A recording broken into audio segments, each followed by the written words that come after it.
Kaffee. Kaffee. Bitte. Bitte. Milch. Milch. Milch. Hallo. Hallo. Und. Ah. Kaffee und Milch. Kaffee und Milch. All right.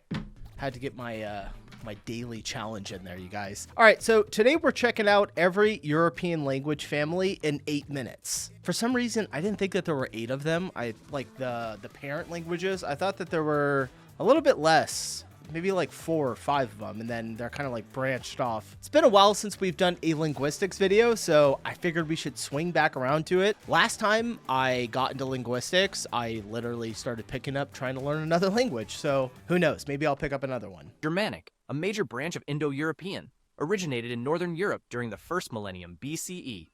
It divided into 3 groups: West Germanic, which includes English, German, and Dutch; North Germanic, which developed into the Scandinavian languages like Swedish, Danish, Norwegian, and Icelandic; and the now extinct East Germanic, best represented by Gothic. This is what I meant when I said that I thought that the parent languages, I thought it was 3 of them, wasn't it? I didn't know there were this many. The early Germanic tribes, including the Goths, Saxons, and Franks, spread their languages through conquest and settlement, leaving a deep mark on European history. With the later rise of colonial empires, especially the British Empire, English became a global language of commerce, science, and diplomacy. Germanic languages carry immense cultural influence, from the sagas of Old Norse to the literature of Goethe and Shakespeare. Today, they dominate Northern Europe and extend worldwide through globalization, migration, and international exchange, remaining among the most impactful language families in history. Romance, a language family descendant directly from Latin, the language of the Roman Empire, which spread across Europe during Roman conquests. After the empire's fall, Latin evolved regionally into distinct languages such as Italian, French, Spanish, Portuguese, and Romanian. These languages share a strong... Romanian is a Romance language? Literally, they sound the exact same. Romanian, Romance. Of course it's a Romance language. Latin vocabulary base and many grammatical similarities, though each absorbed elements from local tongues and later influences. The expansion of Spain, Portugal, and France through exploration and colonization made Romance languages global, spoken today in the Americas, Africa, and parts of Asia. French became a language of diplomacy, while Spanish and Portuguese are among the most widely spoken in the world.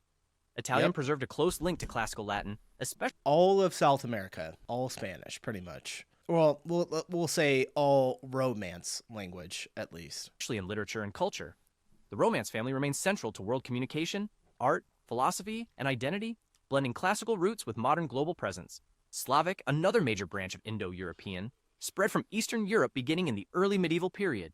It divides into East Slavic, Russian, Ukrainian, Belarusian, West Slavic, Polish, Czech, Slovak, and South Slavic, Serbian, Bulgarian, Croatian, Slovene.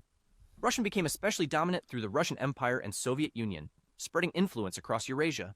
Slavic languages share deep cultural ties to Orthodox Christianity, Catholicism, and later socialist movement.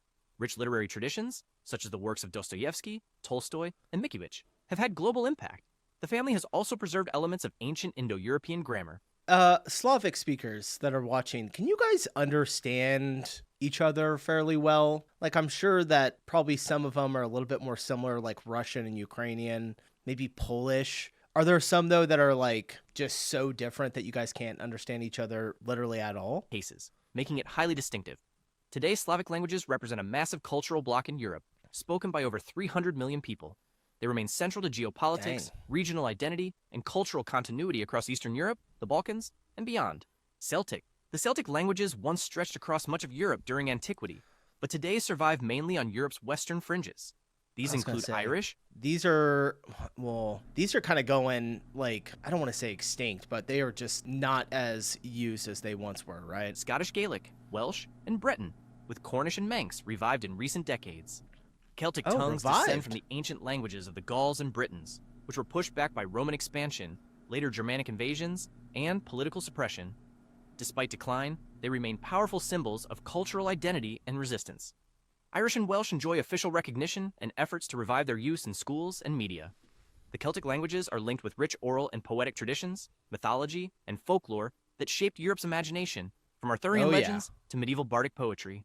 Though spoken by smaller populations today, they embody resilience, representing the survival of Europe's oldest cultural voices and a determination to preserve heritage against centuries of dominance.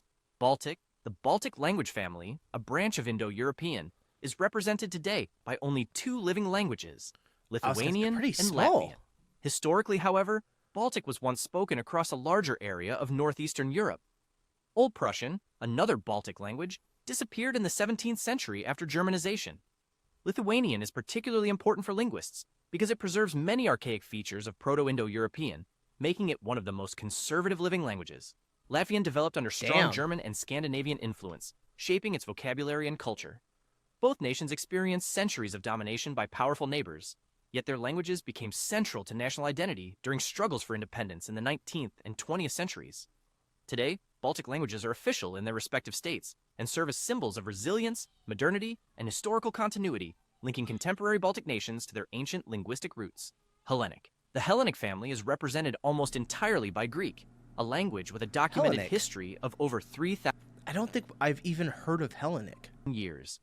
Ancient Greek was the language of Homer's epics, philosophy, democracy, and science, shaping Western civilization. Classical Greek influenced Roman culture, Christianity, and European thought for centuries. Byzantine Greek preserved the language through the Eastern Roman Empire, while modern Greek evolved with significant continuity. Greek has contributed countless words to global vocabulary in fields such as medicine, politics, and philosophy. Although spoken by a relatively small population today, Greek holds immense cultural prestige and remains the official language of Greece and Cyprus. Its long unbroken tradition makes it unique among European languages, standing as a bridge between antiquity and the present. Greek demonstrates like how hearing language can be Greek. both a vehicle of cultural legacy and a vital modern identity. Albanian is a unique Indo-European branch with no close relatives, spoken primarily in Albania, Kosovo, and parts of the Balkans. This one's really small too. It developed in relative isolation, preserving ancient linguistic elements while also borrowing heavily from neighboring languages such as Latin, Greek, Turkish, and Slavic. Its origins remain debated, with some scholars linking it to the ancient Illyrian or Thracian peoples. Albanian has Illyrian? 2 major dialects, Geg in the north and Tosk in the south, with the latter forming the basis of the standard language. Despite centuries of foreign domination under the Ottoman and other empires, Albanian endured as a strong marker of cultural I think I've said this multiple times. The Albanian flag. I like red, so it's really cool for me. identity and nationalist pride. In the 19th and 20th centuries, the language became a rallying point for independence movements. Today, it continues to thrive, uniting Albanians across national borders while maintaining its distinct linguistic heritage. Uralic. The Uralic family is unrelated to Indo-European and stretches from northern Scandinavia to Siberia. Its most notable members Okay. in Europe are Finnish, Estonian, and Hungarian. These languages are marked by complex grammar, agglutination, and vowel harmony. The smaller Sami Yeah. languages are spoken across Lapland, while other Uralic tongues survive in Russia's interior, including Komi, Mari, and Udmurt. Hungarians trace their linguistic roots to nomadic tribes that migrated from the Eurasian steppe, while Finns and Estonians developed strong maritime and forest cultures. Uralic languages long resisted Indo-European dominance, preserving unique identities within Europe.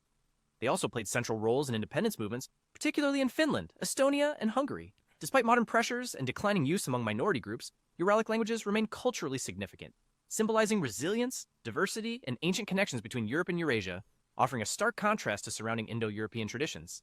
Turkic, the Turkic family, originating in Central Asia, expanded westward through nomadic migrations and empire building. How to get all the way up here, and then it just like skipped it within the mountains right here, just kind of skipped over. In Europe, the most prominent Turkic language is Turkish, spoken widely in Turkey and Cyprus, as well as in diaspora communities across the continent. Historically, Turkic-speaking peoples, especially under the Seljuks and Ottomans, played major roles in shaping European history. The Ottoman Empire carried Turkish language and culture deep into southeastern Europe, leaving lasting legacies in the Balkans. Today, Turkish remains a major cultural and political force, linking Europe with Asia. While Turkic languages share agglutinative grammar and common roots, they also reflect regional influences.